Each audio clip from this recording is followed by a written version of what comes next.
Jesús enseñaba también, por ejemplo, con los discursos que hizo. Pero una cosa típica de la forma de enseñar de Jesús y de su enseñanza eran las parábolas. Las parábolas eran relatos casi todos breves. La parábola del hijo pródigo es la más larga. Y en esos relatos, y la del juicio de las naciones también es un poco larga, pero probablemente la más larga, la del hijo pródigo. En esos relatos el Señor transmitía una enseñanza a veces dogmática, pero sobre todo una enseñanza moral. Era una forma sabia, inteligente de contar las cosas de tal manera que la gente se quedara con la enseñanza, pero escuchara con atención la historieta que le estaba contando Jesús. Una parábola no es una fábula, las famosas fábulas de Esopo, muy anteriores a Cristo. Y no es una fábula porque no entran animales, mientras que en las fábulas siempre entraba la liebre, el zorro, el conejo, tal. Bueno, no entran animales. Tampoco es una alegoría, porque en las parábolas lo que el Señor emplea son historias de la vida cotidiana, que cualquiera puede sentirse identificado con ellas, o por lo menos, si no directamente, sabes de qué está hablando. No todo el mundo que le escuchaba era labrador, pero saben lo que eran los labradores, personajes de la vida corriente, y además en las parábolas no ocurrían milagros, es decir, hacía milagros, pero en la parábola no había un milagro.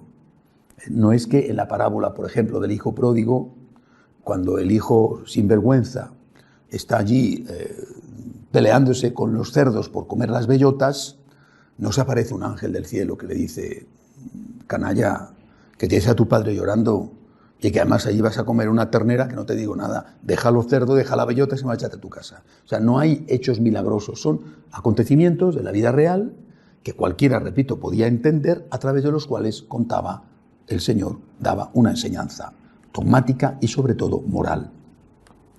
Como los biblistas no se ponen de acuerdo en casi nada, pues entonces, fijaros, no se ponen de acuerdo ni siquiera en el número de libros que hay, que son canónicos. Tuvo que intervenir la Iglesia para decirlo.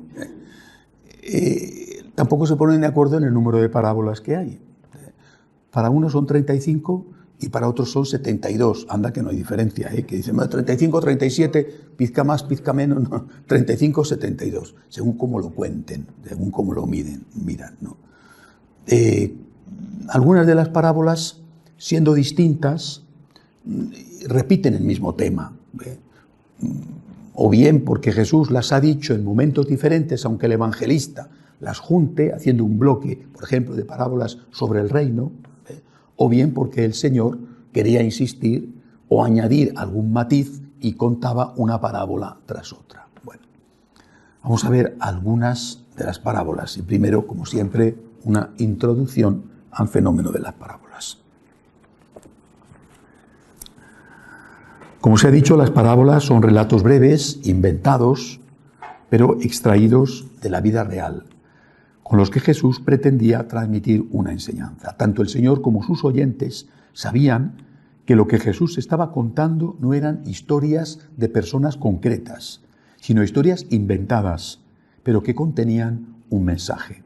La utilización de las parábolas no era exclusiva de Jesús, pero éste las usó mucho, pues gracias a ellas la gente podía comprender más fácilmente lo que el Señor quería enseñarles que si lo hubiera hecho mediante un discurso. Las historias que se narran en las parábolas no solo están extraídas de la vida real, sino que además están cercanas a la vida de la gente que las escuchaba. Abundan los ejemplos domésticos: la mujer que pierde la moneda, familiares, el hijo pródigo, el padre que envió a sus 2 hijos a trabajar a la viña, y también los extraídos de la vida rural: el buen pastor, la oveja perdida, el grano de mostaza, la vid y los sarmientos. El hecho de que las parábolas sean historias inventadas no significa que no pudieran haber ocurrido, o en todo o en parte, alguna vez. Por ejemplo, más de una vez una mujer habrá perdido una moneda y luego la habrá encontrado, llamando después a sus vecinas para alegrarse con ellas. Es real que cuando el sarmiento se corta de la vid ya no da fruto, lo mismo que es real que basta un poco de levadura para que la masa fermente. Sin embargo, tanto Jesús como sus oyentes no dan importancia a la realidad de esas cosas, sino a la enseñanza que se desprende de ellas. Es decir, Jesús no se muestra al contar las parábolas como un experto en técnicas agrícolas, sino como un maestro espiritual que usa ejemplos de la vida del campo para dar una enseñanza. El Señor se pone así al nivel de la gente sencilla, utiliza su lenguaje y les habla de cosas que entienden para llevarles a un plano más alto. ¿Cuánto tendríamos que aprender los sacerdotes en las homilías, verdad? En su conjunto, las parábolas buscan transmitir las enseñanzas que van a configurar el estilo de vida de lo que es llamado el reino de los cielos o reino de Dios. Las parábolas, pues, están relacionadas con ese reino y nos muestran cómo debe ser el comportamiento de los que aspiran vivir en él. Las parábolas ya habían sido utilizadas en el Antiguo Testamento, por ejemplo, en el libro de Samuel, varias de ellas. Pero Jesús las va a utilizar con mucha más frecuencia y de un modo nuevo. Por eso muchas de las parábolas empiezan con esta frase: el reino de los cielos es semejante a. No es la típica frase del cuento. Había una vez, sino el reino de los cielos es semejante, se parece a. Esto está en consonancia con lo que el evangelista Marcos pone como objetivo de toda su actividad doctrinal. Después que Juan fue entregado, marchó Jesús a Galilea y proclamaba la buena nueva de Dios. El tiempo se ha cumplido y el reino de Dios está cerca. Convertíos y creed en la buena nueva. No se puede entender, por lo tanto, el uso que Jesús hizo de las parábolas sin tener en cuenta lo importante que era para él la predicación del reino de Dios y la insistencia en que éste estaba cerca y hacía falta convertirse para entrar en él. Las características de esa conversión son las que va a exponer mediante las parábolas. De hecho, los milagros no van a ser otra cosa más que la señal de que ese reino ya está entre nosotros y que ha llegado precisamente a través de Cristo, el Rey. Incluso cuando enseña a rezar a sus discípulos, les invita a que pidan a Dios que acelere la llegada de su reino. El pan nuestro, se haga tu voluntad en la tierra como en el cielo. Venga a nosotros tu reino. La defensa de ese reino es lo que le llevó a la cruz, y por eso cuando Pilato le preguntó si él era rey, no lo negó, sino que se limitó a decir: mi reino no es de este mundo. Pilato, con ironía y con clara intención política, pero acertando, ordenó colocar una tablilla en la parte alta de la cruz en la que se decía que Jesús era rey, aunque Pilato no lo limitara a un reinado sobre los judíos. Ese reino de Dios, o reino de los cielos, es de aquí y es de allá.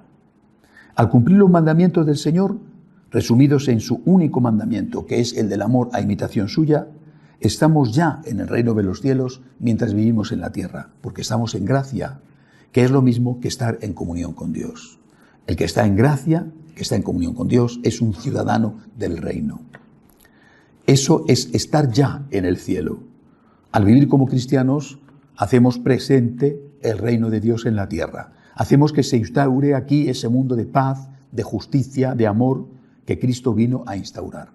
Pero a la vez, nunca podremos instaurar ese reino en la tierra de forma perfecta, pues por estar hecho por hombres, siempre será limitado e incompleto, con el trigo de las buenas obras mezclado con la cizaña del pecado. Las parábolas precisamente nos van a indicar que tenemos que hacer tanto para ser ciudadanos del reino como para ayudar a que ese reino se instale entre los hombres. Como se ha dicho, sin embargo, no todas las parábolas tenían como objetivo la predicación del reino, muchas sí. También usó el Señor este método de enseñanza para tratar otros temas, como el de la misericordia, e incluso para polemizar con sus adversarios, como la parábola del fariseo y del publicano, o la parábola de los dos hijos. Pregunta con respuesta: ¿por qué Jesús dice que cuenta cosas en parábolas para que la gente no las entienda? Porque esto lo dice en una ocasión. El Señor habla en parábolas para que la gente comprendiera su mensaje, adaptándose a su capacidad de entendimiento. Sin embargo, en ocasiones esto no fue así, sino justo al contrario. Esto ocurrió a partir del momento en que la tensión con los fariseos y los saduceos se hizo más fuerte y el Señor se vio en la necesidad de usar parábolas no para que la gente entendiera, sino para transmitir un mensaje que quedara oculto a la mayoría y que después les sería revelado a sus discípulos, a los que tenían fe en él. El Señor sabía que le estaban investigando, sabía que estaban pendientes de sus palabras. Entonces llegó un momento en que dijo: yo tengo que hablar a mis discípulos sabiendo que hay otra gente aquí escuchando. Voy a contar las cosas de tal forma que no sea tan fácil de entender, para que estos después me pregunten o se lo pueda explicar, como así de hecho ocurría. Lo vemos muy bien en este texto de San Mateo, en el cual, después de haber contado la parábola del sembrador, termina diciendo: el que tenga oídos, que oiga. Lo cual provoca extrañeza en los discípulos, pues no había sido ese su modo de actuar hasta entonces. Y por eso le preguntan. Y acercándose los discípulos le dijeron: ¿por qué les hablas en parábolas? Él les respondió: es que a vosotros se os ha dado el conocer los misterios del reino de los cielos, pero a ellos no. Porque a quien tiene se le dará y le sobrará, pero a quien no tiene, aún lo que tiene se le quitará. Por eso les hablo en parábolas, porque viendo no ven, y oyendo no oyen ni entienden. En ellos se cumple la profecía de Isaías: oír, oiréis, pero no entenderéis; mirar, miraréis, pero no veréis. Porque se ha embotado el corazón de este pueblo, han hecho duros sus oídos y sus ojos han cerrado, no sea que vean con sus ojos, con sus oídos oigan, con su corazón entiendan y se conviertan y yo los sane. Pero dichosos vuestros ojos porque ven y vuestros oídos porque oyen. Pues os aseguro que muchos profetas y justos desearon ver lo que vosotros veis, pero no lo vieron, y oír lo que vosotros oís, pero no lo oyeron. Y a continuación les explico solo a ellos la parábola del sembrador. Repito, hay que entender un poco el contexto, porque es lo que le hace a él cambiar. De parábolas fácil de entender, los ejemplos de la vida cotidiana, a parábolas que requerían una explicación. El contexto es el que ha cambiado. El contexto es el de la persecución creciente, el de la hostilidad permanente. Tantas veces aparecen las trampas que le ponen, ¿no? La moneda, ¿no? Lo de los impuestos era una trampa que le ponían. Y Jesús lo sabe y tiene que andar con mucho cuidado. Es lo que va a ocurrir de otra manera, pero con el mismo objetivo, cuando San Juan escribe el Apocalipsis. San Juan escribe el Apocalipsis al final del siglo I, año 94, 95, escribe el Apocalipsis en un contexto en que ya están las persecuciones. De hecho, en ese momento él se encuentra desterrado en Patmos, en una de las persecuciones. Bueno, pues para que pueda circular el mensaje sin que se enteren los censores, los investigadores, los policías del emperador, lo que va a hacer San Juan es escribir un libro en clave, donde está hablando de Roma, pero no dice nunca Roma, porque se le caía el pelo. Dice la gran prostituta, por ejemplo, ¿no? Es decir, él está hablando en clave para que después las comunidades cristianas, leyendo ese texto, alguien les pueda explicar el significado. Este es el cambio que existe en las parábolas, pero la inmensa mayoría de ellas son parábolas completamente entendidas por cualquiera. Bien, hasta aquí el contenido de las parábolas, ¿no? Vamos a entrar, voy a ver algunas de las parábolas, no me atrevo a decir las más significativas o las más importantes, sino algunas que a mí por lo menos me gustan de una forma especial. La primera, el buen samaritano. Doy por hecho que las parábolas las recordáis, así que no las voy a leer. La parábola del buen samaritano pertenece al grupo de las parábolas de la misericordia o de la compasión, con las cuales el Señor quiere enseñar que esa es una de las características esenciales que deben practicar sus discípulos, aquellos que quieran entrar en el reino de los cielos. Tiene, sin embargo, algunas características que la hacen totalmente especial, hasta el punto de ser quizá la más significativa a la hora de expresar no solo las características de la nueva moral, sino también la obligatoriedad de su cumplimiento. En primer lugar, está contada en un contexto de polémica. El legista, el escriba, es un experto en la ley de Moisés y le va a hacer una pregunta, dice el Evangelio, para ponerlo a prueba. El Señor le va a dar una respuesta estándar, fácil, sin pretender profundizar demasiado, invitándole a que lleve a cabo lo que está escrito en la ley. Es la insistencia de su oponente la que lleva a Jesús a contar la parábola. en la cual, además de dar una doctrina sobre cómo debe comportarse un cristiano ante el sufrimiento de los demás, ataca duramente a ese experto en la ley y con él a todos los que se consideraban buenos simplemente porque no hacían el mal. Esta es la clave de la parábola. Es decir, la clave de la parábola es contexto de polémica de los fariseos contra Jesús, y Jesús va a decir: vosotros haced lo que queráis, pero mis discípulos no pueden conformarse con no hacer el mal. Y ahora va a contar el ejemplo, inventando una historia que evidentemente no existió, por lo menos no había la posada del buen samaritano, como algunos piensan que sí que existe. Ahí está precisamente el fondo de la enseñanza, en la comparación entre el sacerdote y el levita por un lado, con el samaritano por otro. Los primeros eran modelos de cumplimiento de la ley, en el sentido de que se suponía que no hacían nunca nada malo. En cambio, el segundo, simplemente por el hecho de ser de Samaria, ya era considerado un pecador por los judíos. Jesús empieza por comparar a los que se consideran justos a sí mismos con el que es considerado por ellos como un pecador, simplemente por su origen y no por las faltas que pudiera haber cometido. Por lo tanto, la primera lección que debió escocer mucho a su oponente es que no tiene nada que ver el nacimiento con la bondad o la malicia de la persona. Son las obras que cada uno hace las que indican si se es bueno o se es malo. A continuación va más al fondo de la cuestión y deja claro que no es suficiente con no hacer el mal. Desde la perspectiva legalista judía, ni el sacerdote ni el levita habían obrado mal, porque ninguno de ellos era culpable de lo que le había pasado a aquel hombre que yacía malherido en el camino. Ellos no le habían robado, con lo cual no habían infringido el 7º mandamiento: no robarás. Y tampoco le habían golpeado hasta dejarle moribundo, con lo cual tampoco habían pecado contra el 5º mandamiento: no matarás. Así que podían pasar al lado de aquel hombre sin ayudarle y quedándose con la conciencia tranquila.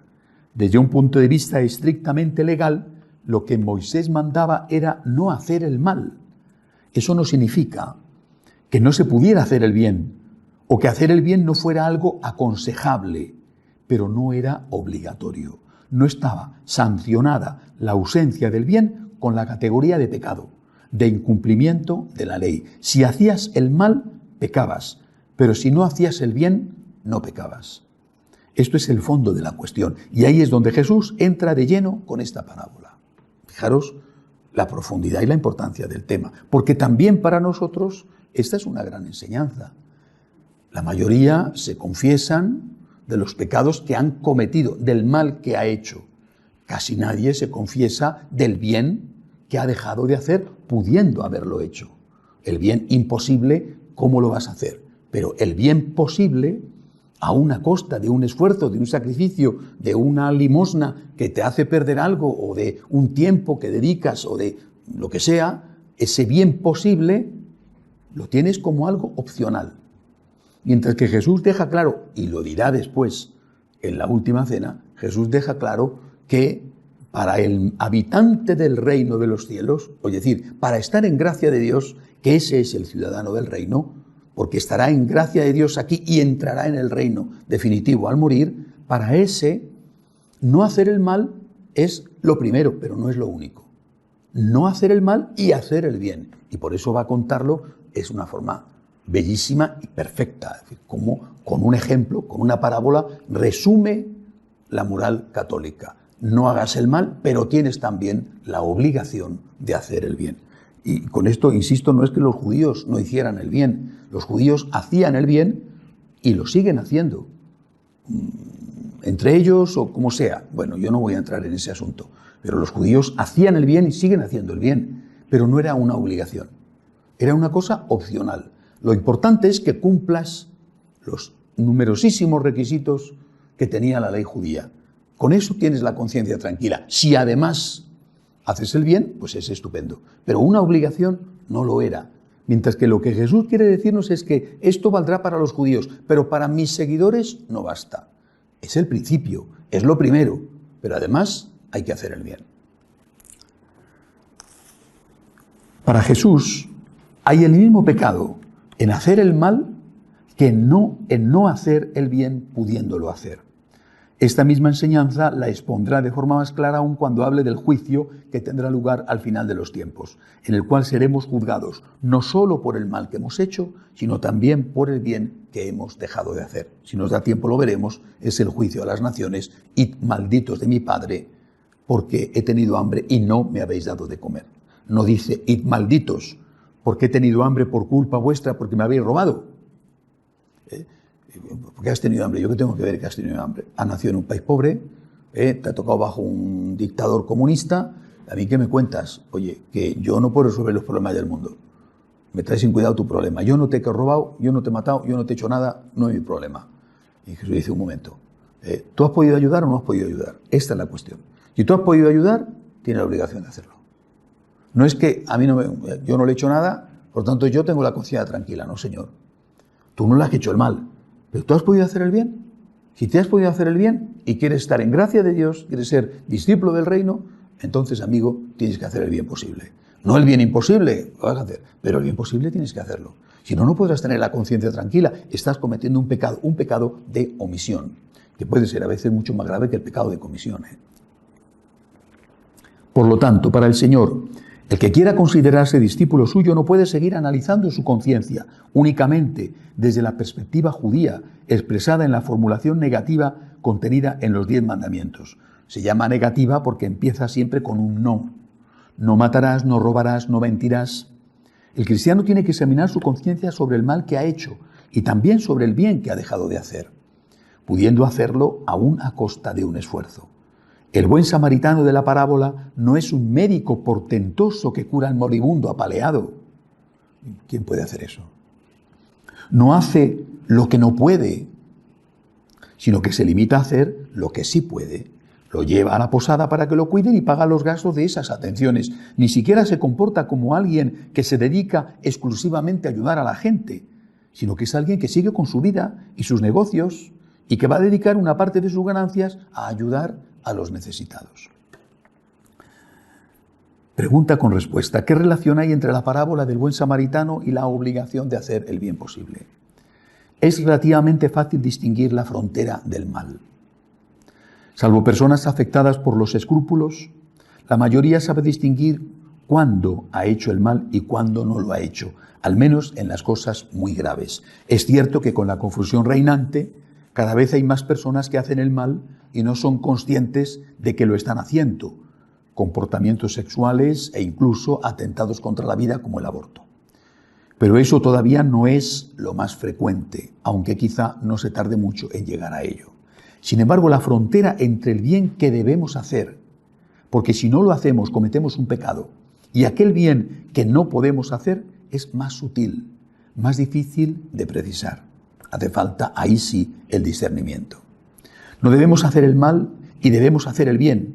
Hasta aquí todo está claro, pero ¿qué bien es el que tenemos que hacer? ¿Hasta dónde hay que llegar en el ejercicio de la bondad? Por ejemplo, con la limosna. Ya sabemos que no debemos robar, pero ¿cuánta limosna hay que dar? ¿Todo lo que tenemos? ¿Hasta el punto de quedarnos sin nada y tenernos que poner nosotros mismos a pedir limosna? Podemos tener la conciencia tranquila en un mundo con tantos pobres, viviendo en una buena casa, con un buen coche, yendo a comer a buenos restaurantes y pasando vacaciones todos los años? No es una pregunta de menor importancia, pues de su respuesta se desprende la posibilidad de ir al reino de los cielos, al cielo, o de ser rechazados de él. Apartaos de mí, malditos, al fuego eterno preparado para el diablo y sus ángeles. Por eso es muy importante entender el concepto del bien posible. En la parábola del buen samaritano, este se marcha a sus negocios y no los abandona. Jesús mismo trabajó durante buena parte de su vida y vivió dignamente de su trabajo.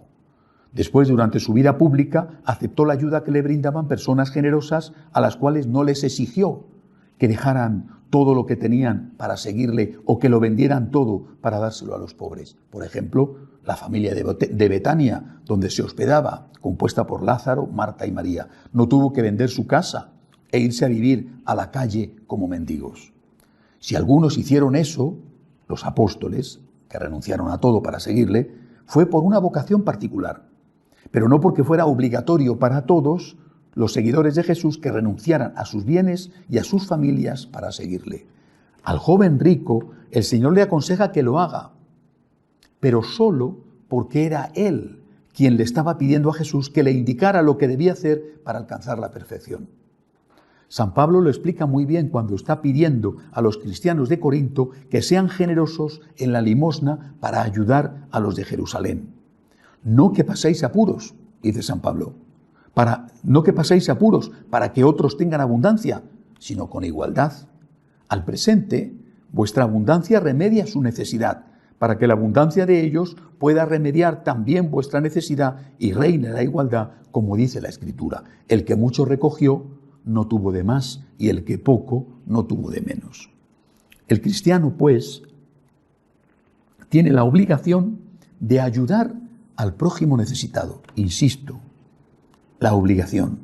No es opcional. Meteros esto en la cabeza, porque es la enseñanza de Jesús. No es opcional ayudar a la gente. No es opcional, es una obligación de conciencia. Y no estamos en gracia de Dios si no ayudamos.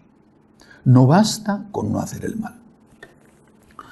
No puede conformarse con no hacer el mal. Tiene la obligación de hacer el bien, pero el bien posible, no el bien imposible.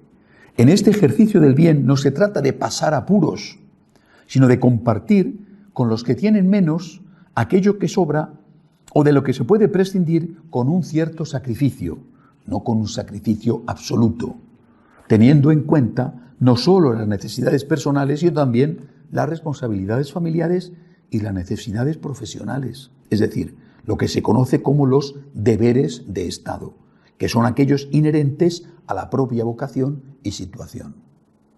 Tú eres una persona que para tu trabajo necesitas, por representación o por viajes, necesitas un automóvil. Pues necesitas un automóvil. ¿Qué vas a hacer? ¿Irte a pie? Si yo tuviera que irme a América nadando, ya te digo, vamos, como un delfín, ¿no? Bueno, pues tendré que coger el avión, ¿o no? Bueno, otra cosa es cómo voy, pero tendré que coger el avión. Pues es lo lógico, ¿no? Y vivo en una casa. Oye, y el Señor también, una casa en Nazaret, y después vivía en una casa o en otra de aquella gente que y no le decía, vende tu casa, y todos a vivir a la calle. Lo que se ha llamado en la historia de la Iglesia el pauperismo, la exaltación radical de la pobreza, eso no es el camino de Jesús. Entre ese extremo y el egoísmo del que no hace nada o hace realmente poquísimo, pues entre ese extremo tenemos que encontrar un equilibrio. Habrá que discernir, repito, ahí sí que hay que hacer una obra de discernimiento teniendo en cuenta esas responsabilidades familiares. Tienes hijos, tienes que pensar en ellos. Las responsabilidades sociales, pero a la vez de tal manera que no se conviertan esas responsabilidades en una excusa para no hacer nada. Y no me refiero solo al dinero, sino, por ejemplo, también al tiempo. Santa Teresa de Calcuta, experta en darlo todo para ayudar a quien no tenía nada, con frecuencia respondían a los que le preguntaban sobre el alcance de la caridad que hay que dar hasta que duela. También para nosotros ese es el límite. Cuando duele, cuando te cuesta, ¿te puedes parar? Porque si sigues es probable que estés haciendo daño a otros, los hijos, por ejemplo, o a ti mismo, dedicando tiempo a ayudar a los demás y descuidando tu salud o tu seguridad. Pero dar limosna hasta que duela deja un amplísimo margen de recorrido, pues hasta llegar ahí, en muchos casos, se puede dar mucho. No en vano el Señor puso como gran ejemplo de generosidad el de aquella viuda que dio de limosna una cantidad insignificante, pero era todo lo que tenía. La Iglesia fue muy concreta sobre este tema durante siglos y pedía la obligatoriedad de dar el diezmo para ayudar a los pobres y a la evangelización. Desaparecida esta obligación, por desgracia, se ha pasado al extremo contrario, en el que muchos dan muy poco o nada, pudiendo dar muchísimo más de lo que dan. No es que dan poco o nada porque no pueden, sino que es que no dan poco o nada porque no quieren. Incluso llegan al extremo de justificarse diciendo que el Señor puso como ejemplo de generosidad a la viuda pobre que dio 2 moneditas, sin fijarse o sin querer fijarse en que lo que el Señor elogia es que diera todo lo que tenía. Y encima se hacen protestantes y dan el diezmo. En la Iglesia Católica, nada. Llegan a la Iglesia Protestante, inmediatamente lo primero que les van a pedir para entrar en la Iglesia Protestante es ¿cuánto ganas? Y aquí, venga, el 10%. Y además, otra cosa no será importante. Están dispuestos a decirte que no es pecado lo que sea, pero eso lo tienes que hacer. El diezmo sí que es pecado. No hacerlo es pecado. Lo otro, más o menos, según la secta, te lo pueden tolerar. Pero el diezmo no te lo pasa a nadie. ¿Qué nos pasa? ¿Qué nos pasa? Diréis, bueno, esto no pasan todos por igual. Es verdad.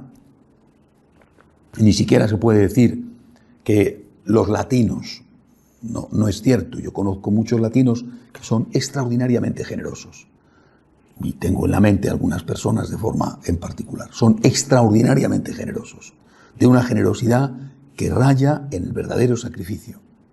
Y no solamente en cuestión de dinero, sino en cuestión de su vida, de su tiempo, de su entrega. Pero sí que es verdad que, en general, el mundo latino es distinto del mundo anglo. En Estados Unidos es muchísimo más frecuente que la gente tenga su suscripción parroquial y que tenga su sobre, o ahora ya, su suscripción por banco. Afortunadamente nosotros en Madrid y nosotros dentro de los franciscanos de María, al menos en España, esto desde el principio lo hemos estado haciendo bien. Aún así, yo creo que todos, también yo, debemos preguntarnos, ¿estoy ayudando lo que puedo? No lo que no puedo, lo que puedo. Recordad las palabras de San Pablo. No se trata de que paséis necesidad. Se trata de que ayudéis a otros que no tienen y a la evangelización. ¿Estoy ayudando lo que puedo? Quédate con la conciencia tranquila, entonces. ¿Estás dando tu tiempo en la medida en que puedes? No en la medida en que no puedes. Tienes hijos, tienes que atenderlos. Eres abuela, tienes que atender a tus nietos. Eres un profesional que está hasta el cuello de trabajo, pues tienes que atender tu trabajo, porque a ver si no, ¿cómo vas a llevar dinero a casa para mantener a tu familia? Lo que no puedes no te lo pide Dios, pero lo que puedes sí te lo pide. Hasta que duela, ahí te puedes parar, ahí debes pararte. Ahí no debes seguir metiendo el cuchillo. Pero hasta ahí, vuelvo a repetir, hay un enorme recorrido. La parábola de los obreros de la viña. Repito, doy por sentado que la conocéis, ¿no? Los obreros que son contratados a distintas horas, que al final el dueño de la viña les paga lo mismo a todos, y los que han estado trabajando todo el día se quejan de que les paguen lo mismo a los que han llegado en el último momento. Y el Señor les contesta y le dice, oye, es que no puedo hacer con lo mío lo que yo quiera. A ti te he pagado lo que habíamos acordado, pues ya está. Esta parábola es una de las que el Señor dedicó a explicar el contenido y las características del reino de los cielos. Lo novedoso de esta parábola, lo que añade a otras que tienen también el reino de los cielos como objetivo, es la perspectiva que incluye. Para Jesús, trabajar por el reino, aunque sea pesado, es un don. Esta es la perspectiva. Trabajar por él, por los pobres, por la evangelización en casa, por ejemplo, con los hijos, con los amigos, en la oficina, en el trabajo. Eso es un don, no es una carga. Esta es la perspectiva. No es que tengo que hacer esto y qué fastidio, sino tengo que hacer esto y qué suerte. Claro, para esto quizá hace falta otra cosa. Es un gesto de humildad. Un acto profundo de humildad que seguramente va unido a la conciencia de la propia insignificancia, de la propia limitación en todos los sentidos, o del propio pecado. Es muy frecuente esto entre los santos. Los santos hacen cosas de una generosidad, de una entrega en todos los sentidos. El santo evangelizador, un San Pablo, por ejemplo, el santo caritativo, una Santa Teresa de Calcuta, ¿no? De una generosidad, de una entrega que te deja con la boca abierta, te admira. Pero siempre el santo, si le preguntas, te va a decir que tiene mucha suerte. No solo porque ha encontrado un sentido a su vida, porque se siente feliz haciendo el bien o lo que sea, ¿no? San Pablo dirá, ay de mí si no evangelizare. No es eso, sino que el santo considera que Dios le ha dado el don, ha tenido el detalle con él de pedirle ayuda. Es una percepción diferente de quién es Dios y de quién es uno mismo. Hay una canción que dice, no la voy a cantar, Dios me libre, pero dice, ¿qué detalle, Señor, has tenido conmigo? Cuando me llamaste, cuando me dijiste que tú eras mi amigo, ¿qué detalle, Señor, has tenido conmigo? O sea, esa sensación que tienes de que cuando el Señor te llama para la vocación, para hacer un servicio, para dar una limosna, para ayudar a una persona que está enferma, te está haciendo un favor. ¿Y quién eres tú para que el Señor te pida ayuda? ¿Qué detalle, Señor, has tenido conmigo cuando te has fijado en mí, que no soy nadie? Pero qué suerte que tengo, qué honor tan grande. En la corte, por ejemplo, de Luis XIV, el rey Sol, bueno, dentro de lo que es el mundo occidental, quizá habría sido peor en los imperios orientales antiguos, los sátrapas, en fin, los persas, pero en el mundo occidental se considera que la corte del rey Sol, el reinado del rey Sol de Luis XIV en Francia, es el culmen del absolutismo, ¿vale? El rey tenía a los más distinguidos nobles de más alcurnia de la nobleza francesa, eran su mayordomo, su zapatero, el que le vestía por la mañana. Es decir, qué honor ponerle las zapatillas al rey, oh, qué suerte que tengo ponerle las zapatillas al rey. No decían, anda, que tener que ponerle las zapatillas al rey, siendo yo quien soy, tener que ir a poner las zapatillas al rey, oye, que se la ponga solo, o que pague a un criado, que yo soy pues el vizconde de no sé qué o el duque de no sé cuántos. ¿Qué te has creído? Que voy a poner yo, anda, venga, hombre, no tengo otras cosas que hacer más que ir a ponerte a ti las zapatillas, a saber si olían a rosas, porque fueron los franceses los que inventaron el bidet, seguramente porque no habían inventado la ducha. Bueno, el caso es que la cosa era la que era. Qué honor y qué suerte tengo de ponerle las zapatillas al rey. Bueno, pues nosotros tenemos que experimentar lo mismo. Qué suerte tengo de poder hacer algo por el Señor. O sea, cuando me paso la vida, lo que me espera en el mes de agosto, confío en que regrese sano. Cuando me paso la vida cogiendo un avión, otro avión, las noches sin dormir, las noches en el avión, los cambios de horario, el lío de las comidas, la sensación de que a veces sirve para algo y otras veces no sirve para nada eso que has hecho. Que a veces tienes un fruto que lo ves, que te alegra y otra vez dices, ¿para qué he venido aquí? ¿No? ¿Qué hace un chico como yo en un sitio como este? ¿No? Es decir, ¿qué hago yo aquí? ¿No? Es decir, que mejor estaría en mi casa tranquilamente y a ser posible tomándome un helado. ¿Qué hago yo aquí? ¿Qué hago yo aquí ahora levantándome temprano, acostándome tarde, para un lado, para otro, yendo a suplicar a un cura, ande por favor que voy a celebrar una misa, y se consideran que son como Dios, celebrar una misa en mi parroquia, usted que se ha creído, qué honor, tal, y tal. Yo ahí como un doctrino, por favor, qué tal, ¿no? Porque aquellos me han pedido que lo haga, ¿no? Y yo digo siempre lo mismo, qué suerte que tengo, qué suerte que tengo. Cuando tenía 18 años, que yo creo que era en cierto sentido mejor que ahora y en cierto sentido más tonto que ahora, espero haber aprendido algo de la vida, no creáis que demasiado, pero en fin algo bueno. Cuando tenía 18 años y dejé la carrera y la novia y todo, y me enfrenté con mi familia, hombre, dentro de un margen, ¿no? Que tampoco hubo tiros, pero bueno, hubo lágrimas, eso sí. Bueno, yo sin querer y sin ser consciente nunca, pero luego me di cuenta, tenía la impresión de que Dios hacía un negocio conmigo. También porque me lo decían, ¿no? Oye, yo me alegro de verdad, no os podéis imaginar que de vez en cuando lo hago, no con mucha frecuencia, pero sí de vez en cuando. Oye, ver una foto de aquella época, qué delgadito estaba, por Dios, ¿no? Dice, pero yo es posible que haya sido así alguna vez, ¿no? Pues, ¿no? Es decir, aquello, claro, era distinto, ¿no? Bien, después me di cuenta de que no era así. Yo era el afortunado, yo soy el afortunado. Y yo creo que esto es lo que nos está enseñando esta parábola. Trabajar por Cristo, de sol a sol, agotarte por Él, en la caridad, en la evangelización, en el cumplimiento de tus deberes, educando a tus hijos, ayudando a la gente, lo que sea. ¡Qué suerte que tengo! En lugar de decir, qué suerte tiene Dios conmigo, mira lo que se lleva, anda que te ha tocado la lotería, majete, ¿no? En lugar de decir eso, digo, no, pero si la suerte es mía, soy yo el afortunado. Señor, qué honor me has hecho. Yo no merezco esto. Podías haber buscado a alguien mejor, seguro. No sé por qué te has tenido que fijar en mí, pero ya que lo has hecho, oye, pues aquí me quedo, ¿no? Santa Teresa decía eso, yo lo he repetido muchas veces, que cuando no hay caballos tienen que trotar los burros. Oye, pues somos el burro que lleva a Jesús entrando en Jerusalén el Domingo de Ramos. Pero menos mal que hubo un burro, porque si no hubiera tenido el Señor que entrar a pie, y quizá pues, la muchedumbre, quién sabe lo que le hubiera hecho. Bueno, pues qué suerte que tengo, Señor. Esto es lo que tenemos que decirle a Jesús a todas horas. Qué afortunado soy, Señor, de poder ayudar. Qué afortunado de poder dar limosna, de poder dedicar mi vida, mi tiempo. Qué suerte, Señor, que tengo.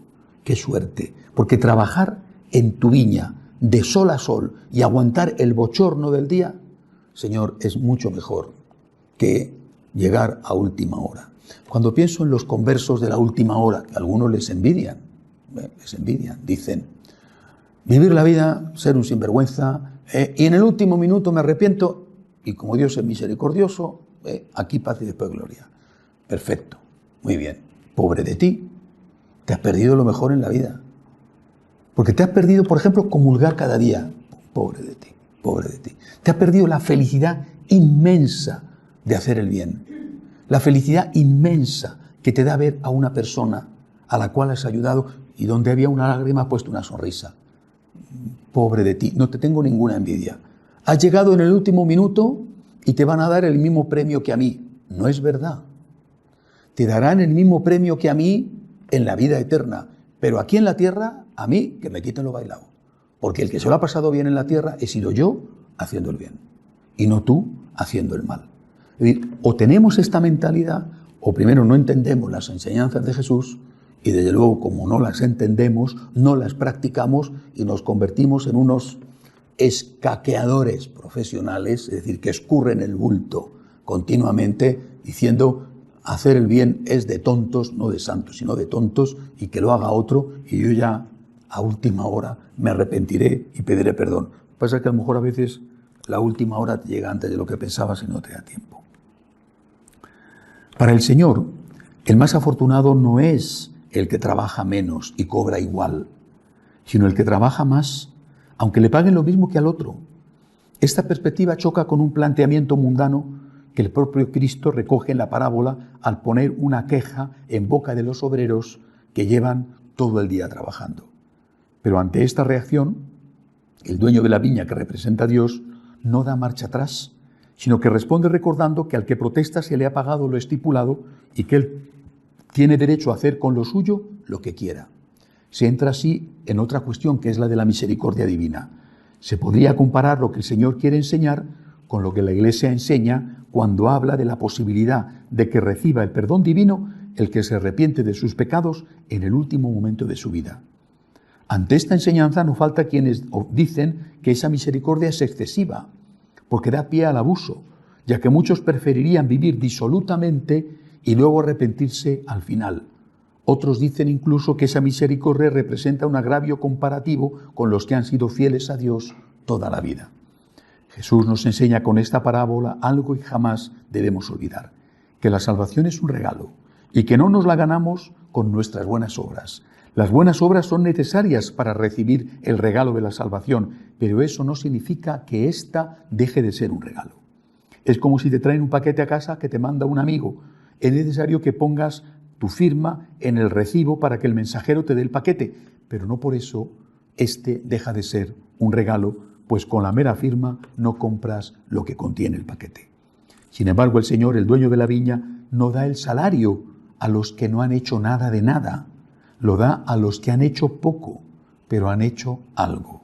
Es decir, al menos tienes que estar arrepentido de tus pecados para recibir el don de la misericordia divina. Con todo, el tema principal de esta parábola no es el de la misericordia de Dios, representada por el salario, sino el hecho de que trabajar por Cristo, es decir, hacer el bien y evitar el mal, buscar la santidad, es ya un salario, tan importante incluso como el que se le da al obrero al final de la jornada. Por muy duro que sea el trabajo, peor es no tener trabajo. Y si nos ofrecieran un sueldo por no hacer nada, deberíamos decir que preferiríamos hacer algo a cambio de ese sueldo. Nosotros, convencidos de esto, afirmamos que amar es un don. Y por eso decimos que hay que amar el primero. No envidiamos a los que han pasado la vida sin conocer a Cristo o lejos de Él, sumergidos en el pecado, aunque luego a última hora se hayan acogido a la misericordia divina. El cielo empieza aquí en la tierra. Y si el de la vida eterna consiste en estar con Dios, la naturaleza del de aquí es la misma, estar con Cristo. Cuando amo, soy afortunado. Es mejor amar que no amar, servir que ser servido. El Señor lo practicó y lo enseñó así, y por eso San Lucas pone en boca de San Pablo una frase que expresa perfectamente las enseñanzas de Cristo. En todo os he enseñado que es así, trabajando como se debe socorrer. En todo os he enseñado que es así, trabajando como se debe socorrer a los débiles, y que hay que tener presentes las palabras del Señor Jesús, que dijo: mayor felicidad hay en dar que en recibir.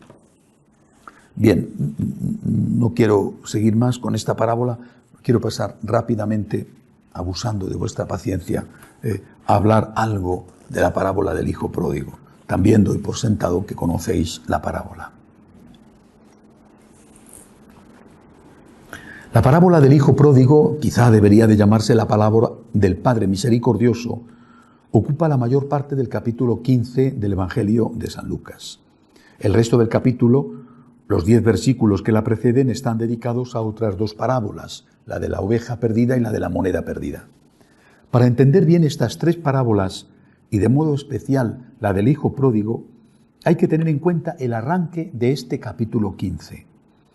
Todos los publicanos y los pecadores se acercaban a él para oírle, y los fariseos y los escribas murmuraban diciendo: este acoge a los pecadores y come con ellos.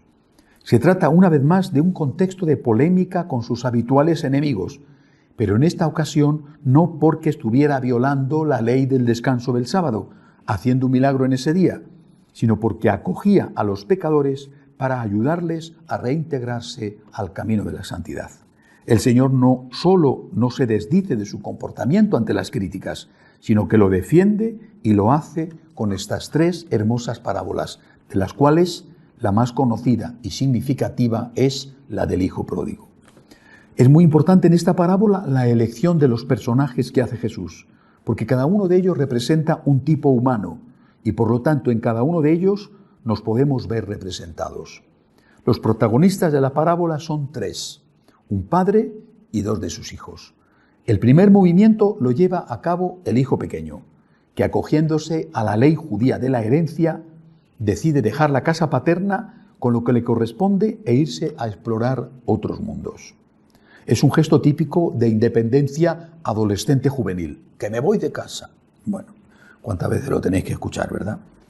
Algunos dicen, ya va siendo hora. Bueno, es un gesto típico de independencia adolescente juvenil que lleva implícita la rebelión contra lo que se ha recibido en la casa familiar. Esta casa es un infierno, aquí no hay quien viva. Estas cosas que oí los padres muchas veces, ¿verdad? Pero que se aprovecha de sus ventajas, odia la casa familiar, pero se aprovecha de sus ventajas, se lleva la herencia en lugar de renunciar a ella. Es decir, esta casa es un infierno, me voy, pero llevo a mi madre todos los fines de semana la ropa para que me la lave. Bueno, esa rebelión supone también el abandono de los principios morales que se han recibido en el hogar, y eso contribuye a la degeneración rápida del hijo menor y a su ruina, tanto económica como moral, simbolizada en la escena de soñar cómo comer las algarrobas que servían de alimento a los cerdos, considerados animales inmundos por los judíos. El me voy de casa no solamente es una cuestión física, me voy de casa, sino también es una cuestión moral. Renuncio a todo lo que mis padres me han enseñado. La misa, las relaciones sexuales dentro de ese orden que es el matrimonio, el no uso de drogas o de alcohol. Me voy de casa porque quiero ser libre, y me llevo la herencia. Me llevo la herencia. A veces la herencia es concreta, de dinero, pero otras veces la herencia es todo eso que tu papá y tu mamá te han dado. La cultura. Te han pagado los estudios universitarios, por ejemplo. Incluso te han dado una recomendación con un amigo al cual han tenido que suplicarle para que te diera un trabajo. La cultura, la formación, las buenas costumbres. No comes con los dedos. Has aprendido en algún lado a que la sopa no se sorbe. O sea, las cosas que han sido el esfuerzo de tus padres por ti, te las llevas contigo, la herencia. Pero después vas a decir, y ahora voy a hacer lo que yo quiero. Y se produce, repito, no solamente la ruina económica, sino la degeneración moral. Esto lo estamos viendo todos los días. Aquí ya va implícita la primera lección. El que se aleja de Dios, el que se va de la casa del Padre, durante un tiempo no nota nada, porque está comiéndose la herencia. No es que el hijo menor al día siguiente ya se encuentra disputando en las algarrobas con los cerdos. No, durante un tiempo le va bien, porque tiene la herencia. A veces ese tiempo es toda la vida. Es decir, tu hijo recibió de ti un principio cristiano de vida. Rechazó la fe, pero le ha quedado la huella dentro. Le ha quedado. Pero se la ha comido. Ha transmitido algo a la siguiente generación, pero ya no lo que recibió de sus padres. La herencia, al menos en buena medida, se la ha comido. Vio a su padre, a su madre ir a misa. Vio a su padre y a su madre rezar en momentos de grave dificultad. Vio cómo sus padres se perdonaban. Permanecían fieles o se perdonaban. Vio cómo sus padres tenían hijos, aunque no eran ricos. Lo vio. Luego lo rechazó, pero le quedó dentro. ¿Pero qué ha transmitido él a la siguiente generación? Ya no ha transmitido lo que recibió, porque una parte ya lo rechazó, es decir, lo devoró.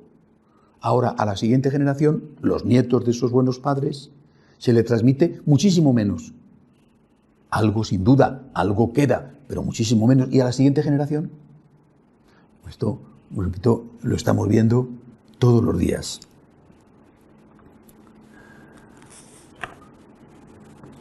Poco a poco ese hijo pródigo va cayendo en la degeneración y termina arrastrándose por el lodo como los cerdos. Sin Dios no hay futuro, solo hay un pasado que se desvanece con el tiempo.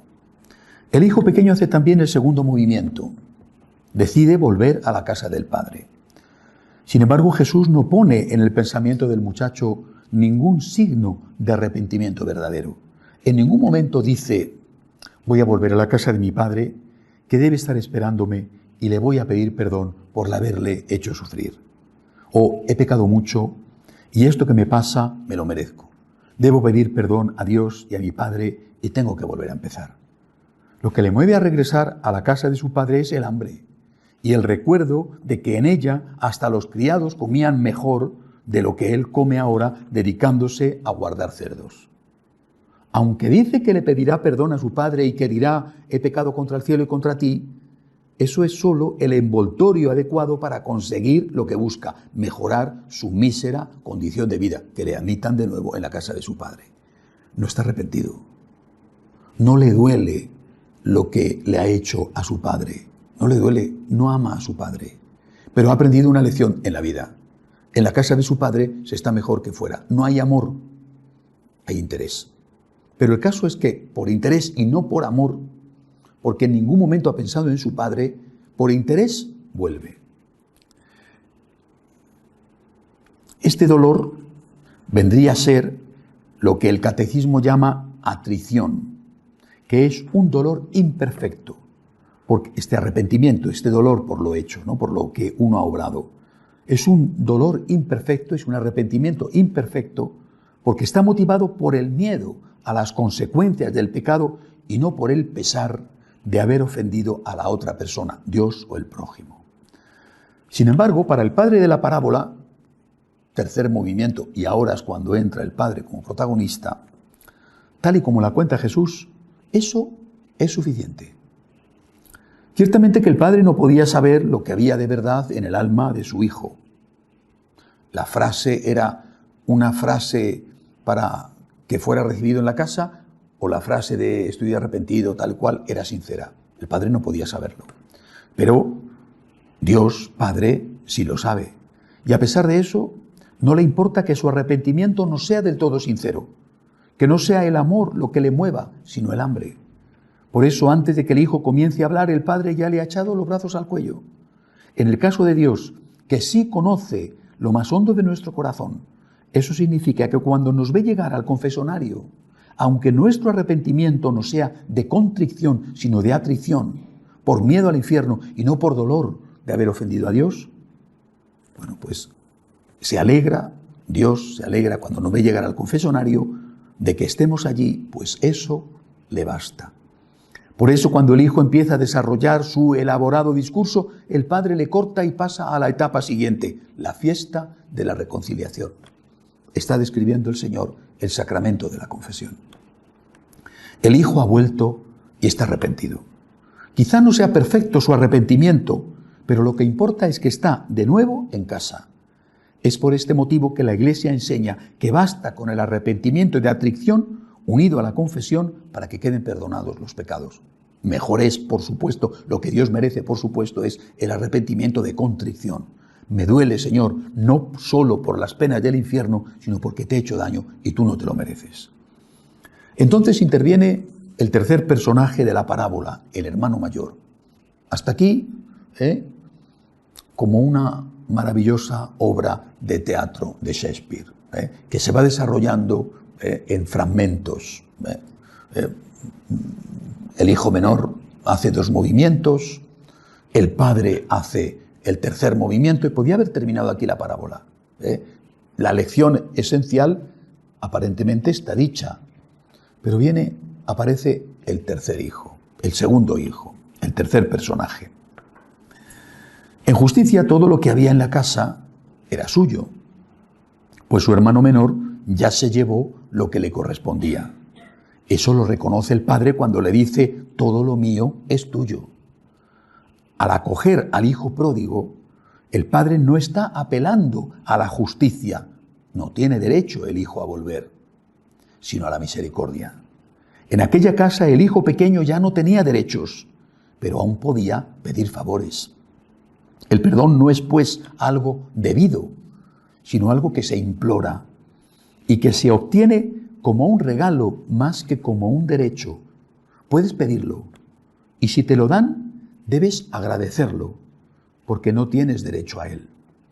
Tienes derecho a ser tratado con justicia, pero la misericordia es un don inmerecido que hay que agradecer. Repito, cambia completamente la perspectiva. No tienes derecho al perdón. Puedes pedirlo, debes pedirlo, pero mira el daño que has hecho. El otro, si es católico, tiene el deber de perdonarte, pero lo que tiene es el deber de tratarte con justicia. Si es católico, tiene también el deber de perdonarte. Pero eso, si te perdona, no es porque tú tengas derecho a ello, sino porque, por amor a Dios, Él lo está haciendo. Es un don que te hace. El perdón es un don. Mientras que nosotros que estamos planteando que el perdón es un derecho y que yo ya tengo suficiente con acercarme al confesonario, que ya hay bastante penitencia en contarle al cura los pecados, y que con eso ya está. No salgo del confesonario agradecido porque Dios me ha perdonado, sino que salgo del confesonario con la conciencia tranquila porque he contado los pecados y no sabemos con qué tipo de arrepentimiento, si de atrición o de contrición, y no le debo nada a nadie. Al contrario, Dios me ha perdonado y yo no lo merezco. Es un don que Dios me hace. Estamos tan impregnados del concepto de derecho y tan desposeídos del concepto de deber que se nos ha olvidado que el perdón es un don que tú suplicas. Y esto es lo que cuenta en la parábola. Por eso aparece ese tercer personaje diciendo el derecho. El hijo no tiene derecho. El hijo menor no tiene derecho. Pero el padre le dice, no tiene derecho, pero está pidiendo perdón. Y lo que nosotros tenemos que hacer es darle el favor inmerecido de nuestra misericordia, que es lo que hace el padre porque ama al hijo pequeño, es lo que hace el padre. Esta dinámica, la de la misericordia propia del reino de los cielos, es la que no entiende el hermano mayor. Él se sigue moviendo en la dinámica de la justicia, en la que no hay lugar para el perdón. El Padre se lo reprocha con delicadeza, haciéndole ver que se pide perdón,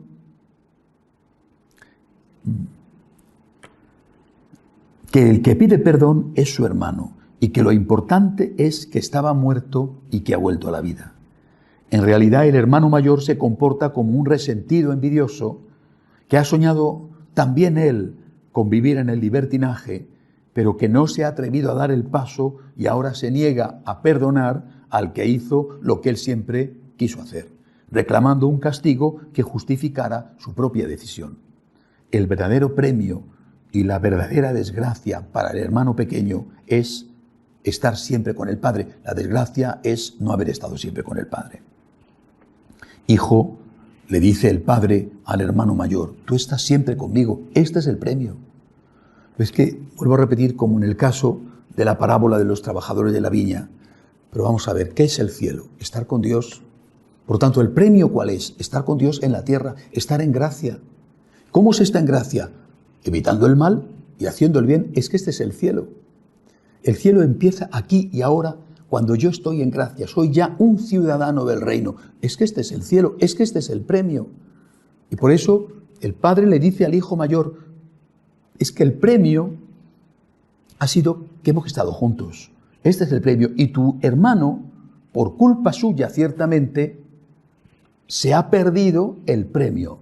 No envidies las malas mujeres con las que se gastó el dinero. No envidies eso. ¿Por qué? Estás envidiando una cosa que no vale. Es tu hermano el que te tiene que envidiar a ti, porque has estado conmigo. Porque estar en casa, estar con Dios, ese es el verdadero premio. Esa es la felicidad. La parábola no da detalles sobre el futuro de la vida familiar tras el regreso del hijo pródigo. No aclara si éste fue considerado un jornalero o si volvió a vivir como un miembro más de la familia con derecho de nuevo a la herencia. Lo que quiere enseñar Jesús es que la casa de Dios está siempre abierta para el regreso y que todos deben alegrarse por el que vuelve, como se alegra la mujer que ha encontrado la moneda que se le había perdido. Hacemos un momento de oración en silencio.